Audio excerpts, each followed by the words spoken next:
ነጋዴዎች እዚህ ውስጥ ካላችሁ የመንግስት መስሪያ ቤት ትልቅ ስልጣን ላይ ያላችሁ ሰዎች ካላችሁ እንደው በህይወት ዘመናችሁ ምንም ነገር ከማድረጋችሁ በፊት እግዚአብሔርን ጠይቁ። ማንን ጠይቁ? አዲስ አበባ ላይ አንድ ማቆ ልጅ አለ።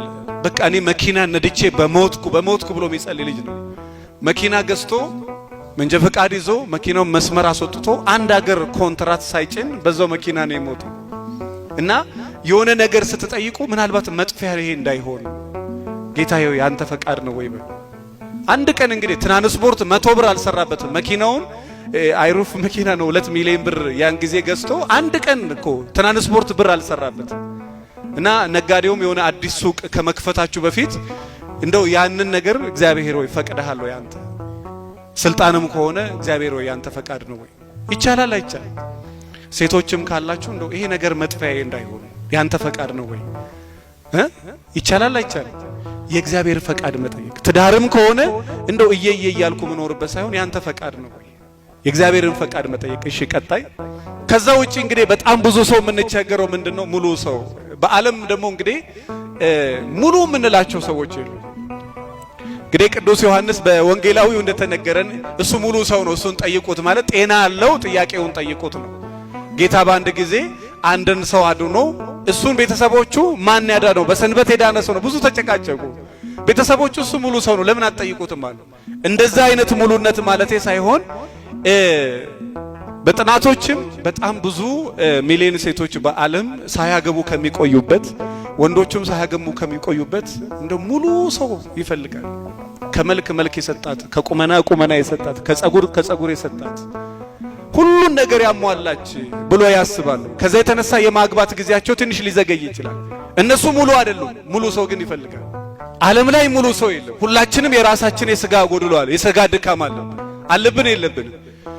እግዚአብሔር ሙሉ አድርጎ ቢፈጥረንም እንኳን እኛ ግን የራሳችን የሆነ ጎድሎ የሆነ ድክመት አለብን።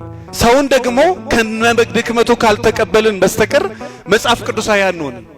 እንደ እግዚአብሔር ሐሳብ ከሆነ ሰውን ከነማንነቱ ባልንጀራህን እንደ ራስህ ምን በል። ረጅም አጭር ሀብታም ደሃ አልተባለም። ባልንጀራ እንደ ራስህ ምን በል፣ ውደድ። እንደ ራስህ ተቀበለውና ውደድ። ራስህን በምትወደው መጠን ባልንጀራህን ውደድ። ያን ጊዜ ክርስቶስን ትወዳለህ። እንኳን የበደሉህን ሳይሆን እንኳን የበደልካቸውን ቀርቶ የበደሉህን ራሱ ይቅር በላቸው። ለምን? ያን ጊዜ ሰማይ አባታችሁ እግዚአብሔር እናንተን ይቅር ይላቸዋል። ስለዚህ መጀመሪያ ሙሉ ሰው ከመጠበቅ በላይ እኔም የሆነ ድክመት አለብኝ፣ እኔም የሆነ ጎዶሎ አለብኝ ብሎ ማሰብ። እሺ ከዛ በኋላ ምንድነው የሚለው? በጣም ብዙ ሰው እንደ ቤተ ክርስቲያን ብዙ ሰው ህይወቱ የተበላሸው የማይፈልጉትን ሰው ህይወትና እድሜ ማበላሸት። ወገኖቼ ቅድም ብያቸዋለሁ፣ በሰፈርከው ለአንተ ምን ይባልልሃል? ይሰፈርልሃል። በተለይ ሴቶች ሆናችሁ የማትፈልጉትን ሰው ህይወት የምታመሰቃቀሉ ሰዎች ያው እንትን የተዘራ ዘር ነውና ይበቅላል። ኖርኩ ስትይ ደግሞ እግዚአብሔር ይዞት ይመጣል። ማትፈልጊውን ሰው አልፈልግም ይቻላል አይቻልም? ማትፈልጋትን ሴት እድሜያቸው ተበላሽቶ 49 50 ደርሰው ቁጭ ብሎ የሚያለቅሱ ሴቶች ያውቃል። መውለጃ ጊዜያቸው አልፎባቸው በወንድ ሰበብ ህይወታቸው መስቀልቅል ብሎ ዛሬ ቁጭ ብሎ በር ዘግተው የሚያለቅሱ ሴቶች አሉ። በአንድ ልጅ የቀሩ ሴቶች አሉ። ልጅ መውለድ እየፈለጉ ትዳር መያዝ እየፈለጉ ህይወታቸውን ሰው አመሰቃቅሎባቸው ተስፋ ሰጥቷት እመጣለሁ ብሏት ህይወቷን አበላሽተው ከዛ በኋላ ቁጭ ብላ መታለቅስ ሴት አለች። ከዛ ዘር ነውና አንተ ኖርኩ ስትል ደግሞ እሱ የበቀለውን መብላት ስትጀምር ደግሞ መሰቃየት ትጀምራለህ።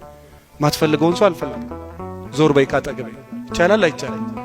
ተስፋ ራሱ አትስጡ ወገኖች። ማትፈልገውን ሰው አትፈልግም፣ ማትፈልጊውን ሰው አትፈልጊም። የብዙ ሰው ግፍ ይሄ ነው።